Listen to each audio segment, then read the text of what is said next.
Good morning everyone. सो हमने part second के अंदर इसके टूल्स और टेक्निक्स कर लिए थे। नाउ हमारे पास इसका नेक्स्ट टॉपिक है which is difference between cost accounting and management accounting. So ये मैंने कुछ इस तरह से थोड़ा शॉर्ट में लिखा हुआ है। तो जैसे कि मेरा हेडिंग के अंदर कॉस्ट अकाउंटिंग पहले और मैनेजमेंट अकाउंटिंग बाद में लिखा है, तो डिफरेंसेस में भी पहले ये कॉस्ट अकाउंटिंग के पॉइंट्स हैं और ये मैनेजमेंट अकाउंटिंग के पॉइंट्स हैं। सो सबसे पहला अगर हम यहाँ पे हमारे बेसिस लिखे हुए हैं, तो अगर हम इसके बेसिस की बात करें, सबसे पहला है एम्फेसिस, मतलब ये दबाव किस पे देता है, ये मेन प्रेशर किस पे देता है। तो अगर कॉस्ट अकाउंटिंग की बात करें तो कॉस्ट अकाउंटिंग तो क्या निकालता है, सिर्फ प्रोडक्ट या सर्विस कुछ भी है उसकी पर यूनिट कॉस्ट निकालता है। लेकिन मैनेजमेंट अकाउंटिंग क्या करता है, ऑर्गेनाइजेशन के लिए डिसीजन मेकिंग का काम करता है। जो भी मैनेजेरियल डिसीजंस लेने होते हैं, मैनेजमेंट को जो भी नेसेसरी डिसीजंस लेने होते हैं उसमें हेल्प करता है। नेक्स्ट है सोर्स ऑफ डेटा। तो कॉस्ट अकाउंटिंग तो अपना डेटा कहाँ से लेता है, सिर्फ फाइनेंशियल अकाउंट से। लेकिन मैनेजमेंट अकाउंटिंग कहाँ से लेता है, फाइनेंशियल अकाउंट्स के साथ साथ कॉस्ट अकाउंट से लेता है। और जो कॉस्ट अकाउंटेंट्स होते हैं वो मैनेजमेंट अकाउंटेंट के बाद आते हैं, क्योंकि मैनेजमेंट अकाउंटेंट क्या होते हैं, हायर पोस्ट पे होते हैं। और मैनेजमेंट अकाउंटेंट क्या होते हैं, हायर होते हैं कॉस्ट से, और कॉस्ट अकाउंटेंट क्या होते हैं, मैनेजमेंट अकाउंटेंट से कम होते हैं। तो अब टूल्स और अगर बात करें तो कॉस्ट अकाउंटिंग के अंदर तो क्या कुछ यूज़ होता है, स्टैंडर्ड और मार्जिनल कॉस्टिंग यूज़ कर लेते हैं, बजटरी कंट्रोल यूज़ कर लेते हैं, या फिर कोई भी कॉस्ट के मतलब जो कॉस्टिंग टूल्स होते हैं ना वो यूज़ कर लेते हैं।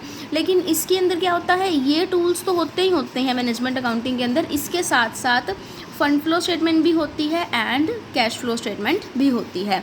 इंस्टॉलेशन की बात करें तो कॉस्ट अकाउंट्स जो हैं वो तो कैसे भी हम इसको इंस्टॉल कर सकते हैं, ज़रूरी नहीं है कि हमारे पास मैनेजमेंट अकाउंटिंग हो ही हो। लेकिन मैनेजमेंट अकाउंटिंग कॉस्ट अकाउंटिंग के बिना नहीं हो सकती, क्योंकि हमने ऊपर देखा ना कि मैनेजमेंट अकाउंटिंग जो है वो फाइनेंशियल और कॉस्ट दोनों पे बनता है। तो जब तक कॉस्ट अकाउंटिंग नहीं होएगी मैनेजमेंट अकाउंटिंग नहीं शुरू हो सकती, प्रॉपरली इंस्टॉल नहीं हो सकती। फिर इसके स्कोप की बात करें तो मैनेजमेंट अकाउंटिंग के अंदर टैक्स प्लानिंग और टैक्स अकाउंटिंग दोनों चीज़ें आती हैं। इसके अंदर टैक्स प्लानिंग और टैक्स अकाउंटिंग नहीं आता। कॉस्ट अकाउंटिंग के अंदर सिर्फ और सिर्फ प्रोडक्ट या सर्विसेज की पर यूनिट कॉस्ट ही आती है, इसके अलावा और कुछ नहीं आता। लेकिन मैनेजमेंट अकाउंटिंग के अंदर दोनों चीज़ें भी आती हैं, बिकॉज टैक्स प्लानिंग भी आती है और टैक्स अकाउंटिंग भी आती है। पर्पस की बात करें पापा, कॉस्ट अकाउंटिंग क्यों बनाते हैं, ताकि हम लोग जो हमारी करंट कॉस्ट चल रही है वो, या फिर हमारी जो भी एक्सपेक्टेड कॉस्ट है वो हम देख सकें। लेकिन मैनेजमेंट अकाउंटिंग किस लिए करी जाती है, ताकि बेटर प्लानिंग और बेटर कंट्रोल हो सके, जो मैनेजमेंट है उसको वो एक अच्छे से प्लान और कंट्रोल कर सके हर चीज़ को। तो ये था इसका पर्पस। तो यही डिफरेंसेस थे सिर्फ। उसके बाद हमारे पास यहाँ पे ना कुछ टर्म्स हैं छोटी छोटी, जैसे कि कॉस्ट कंट्रोल है, कॉस्ट रिडक्शन है। तो ये टर्म्स क्या है, 15 मार्क्स के अंदर तो नहीं आती हैं, ये सिर्फ 4 मार्क्स वाले क्वेश्चन के अंदर आ जाती हैं, जो हमारा कंपलसरी एक 10th क्वेश्चन होता है। सो जैसे कि एनी 5 का ऑप्शन है, तो अगर आप सोच रहे हो कि आप इस चैप्टर में से सिर्फ 15 मार्क्स का क्वेश्चन ही करके आओगे, आप वो नहीं करोगे कंपलसरी वाला क्वेश्चन, तो इन टर्म्स को आप छोड़ भी सकते हो, लेकिन कर लोगे तो कोई बहुत बड़ी डील नहीं है। तो जैसे कि सबसे पहले आप बात करते हैं कॉस्ट कंट्रोल।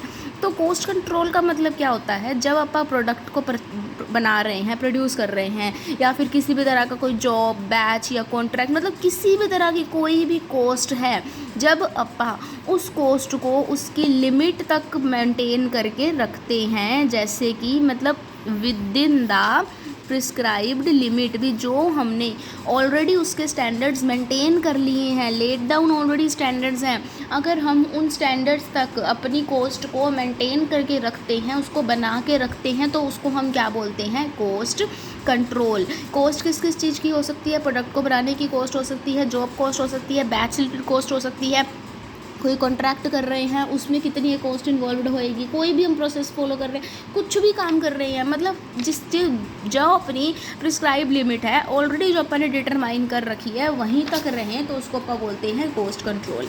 अब कॉस्ट कंट्रोल कैसे कैसे अचीव करी जा सकती है, बहुत सारे उसको अचीव करने के मेथड्स होते हैं, जैसे कि budgetary control, standard costing, responsibility accounting. तो वेरियस मेथड्स होते हैं जिनसे कि हम कॉस्ट को कंट्रोल कर सकते हैं और उसको अचीव कर सकते हैं। और जो भी प्रिस्क्राइब्ड स्टैंडर्ड्स होते हैं, मतलब इसके अंदर फिर अब क्या होता है, वही सेम बात है कि हम सबसे पहले क्या करते हैं, कॉस्ट को ऑलरेडी डिटरमाइन कर लेते हैं कि कितनी लगानी चाहिए। अपन देखा ना कि जो प्रिस्क्राइब लिमिट है वो डिटरमाइन कर लेते हैं, उसके बाद जो एक्चुअल में कॉस्ट जितनी हम लगाते हैं हम उसको मेज़र करके उन दोनों को आपस में क्या करते हैं, कंपेयर करते हैं। फिर जो भी हमारे डेविएशंस आते हैं, मतलब जो भी फ़र्क आता है, चाहे पॉजिटिव फ़र्क हो चाहे नेगेटिव फ़र्क हो, उसको देख लिया जाता है। और फिर उससे रिलेटेड जो भी एक्शन लेने की ज़रूरत है, उसके अंदर जो भी सही चीज़ें करने की, मतलब उसको मतलब फिर उसको हम जल्दी से जल्दी उसको कंट्रोल करने की कोशिश करते हैं। तो वो अपन क्या बोलते हैं, कॉस्ट कंट्रोल। भी अपन ने क्या करनी है, अपनी प्रिस्क्राइब लिमिट के अंदर कॉस्ट को मेंटेन करके रखना है। और कॉस्ट कंट्रोल ये सबसे ज़्यादा मेन एलिमेंट होता है। और मैनेजमेंट जो है आजकल इसी को ही मेंटेन करने की, इसी को ही सही करने की नई नई टेक्निक्स ढूंढ रही है ताकि ये एफिशिएंट रहे। उसके बाद हमारे पास नेक्स्ट टॉपिक है कॉस्ट रिडक्शन। तो कॉस्ट कंट्रोल के अंदर तो हमने क्या किया कि जो हमारी कॉस्ट थी हम उसको मतलब ये कर रखते हैं कि जो स्टैंडर्ड्स हैं तब तक का रहे, ठीक है। लेकिन कॉस्ट रिडक्शन के अंदर फिर हम क्या करते हैं, आजकल का जो इतना कॉम्पिटिटिव वर्ल्ड हो गया तो हर कोई चाहता है कि उसके प्रॉफिट्स क्या हों, ज़्यादा से ज़्यादा हों। तो प्रॉफिट्स को मैक्सिमाइज़ करना, उसके लिए क्या करनी पड़ेगी, प्रॉफिट कैसे ज़्यादा होंगे, अगर हमारे प्रोडक्ट की कॉस्ट कम होएगी, एक्चुअल कॉस्ट भी, उसके ऊपर जो भी प्रोडक्शन का खर्चा आया है या प्रोडक्ट की क्वालिटी को इम्प्रूव करने का खर्चा है, जो कुछ भी आया है, अगर वो कम से कम होएगा तो उससे क्या होएगी, हमारी जो कॉस्ट है वो प्रॉफिट जो है वो इंक्रीज़ होएगा। तो इसीलिए कॉस्ट रिडक्शन करा जाता है, जिससे कि अपन क्या करते हैं, प्रॉफिट को इंक्रीज़ करने की कोशिश करते हैं और कॉस्ट ऑफ प्रोडक्शन जो होती है उसको रिड्यूस करने की कोशिश करते हैं। और कॉस्ट रिडक्शन कैसे करा जा सकता है, अपन टेक्नोलॉजी में चेंज ला सकते हैं, उसके मेथड के अंदर चेंज लेके आ सकते हैं।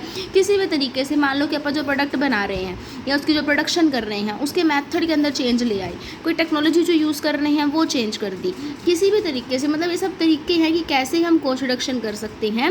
एक और सबसे बड़ी बात, तो कॉस्ट रिडक्शन के अंदर और क्या आता है कि जो भी अपन एलिमेंट्स यूज़ कर रहे हैं कॉस्ट के, उन एलिमेंट्स को क्या करना, कंट्रोल करना, ताकि वो वेस्ट कम से कम हो। और जो भी हमने इक्विपमेंट्स लगा रखे हैं ये इंश्योर करना कि वो इक्विपमेंट्स जो हैं वो उनकी मैक्सिमम कैपेसिटी तक यूज़ हो सकें। और एम्प्लॉइज़ को भी मोटिवेट करके रखना ताकि वो भी ज़्यादा से ज़्यादा काम कर सकें, क्योंकि अगर एम्प्लॉइज़ अच्छे से वर्क करेंगे तब भी मशीन्स की मैक्सिमम कैपेसिटी अचीव हो पाएगी। उसके बाद नेक्स्ट टॉपिक है हमारे पास कॉस्ट मैनेजमेंट। ये भी थोड़ा थोड़ा कॉस्ट कंट्रोल के जैसा ही है कि जो भी प्रिस्क्राइब लिमिट्स हैं अपनी उसके अंदर रहना। लेकिन उसके अंदर हम क्या करते थे, अपनी जो एक्चुअल डिटरमाइंड कॉस्ट को अपन एक्चुअल कॉस्ट के साथ कंपेयर करते थे और फिर उसके अंदर जो भी डिविएशंस आते थे, जो फ़र्क आते थे, अपन उसको सही करने की कोशिश करते थे। लेकिन इसके अंदर वो ऐसा मेजरमेंट वाला कोई पार्ट नहीं है। इसके अंदर सिर्फ इतना ही है कि अपने को अपने प्रोडक्ट या सर्विस की कॉस्ट ऑफ प्रोडक्शन जो आ रही है, सिर्फ cost of production, total cost नहीं देख रही, उसको सिर्फ बनाने की कॉस्ट, चाहे प्रोडक्ट है चाहे सर्विस है, उसको सिर्फ बनाने की कॉस्ट हमारी क्या रहे, हमारा जो प्री डिटरमाइंड लिमिट्स हैं जो हमारी लिमिट्स के बीच में ही रहे। और ये भी प्रॉफिट प्लानिंग का एक बहुत इंपॉर्टेंट पार्ट है। और इसके मेनली दो ही ऑब्जेक्टिव्स होते हैं। एक तो क्या होता है कि हमें प्रोडक्ट और सर्विसेज जो है वो बेस्ट क्वालिटी की हो, और जो प्रोडक्ट और सर्विस है उनकी कॉस्ट कम से कम हो, भी क्वालिटी भी अच्छी हो और कॉस्ट भी कम हो। तो ये होती है कॉस्ट मैनेजमेंट। यहाँ पे हमारा ये चैप्टर ख़त्म हो रहा है। आई होप आप लोगों को ये पूरा चैप्टर समझ आ गया होगा। और अगर कुछ भी डाउट है, कुछ भी है, आप मुझसे कमेंट सेक्शन के अंदर पूछ सकते हैं। Thank you for watching. Please like, share and subscribe. Bye bye.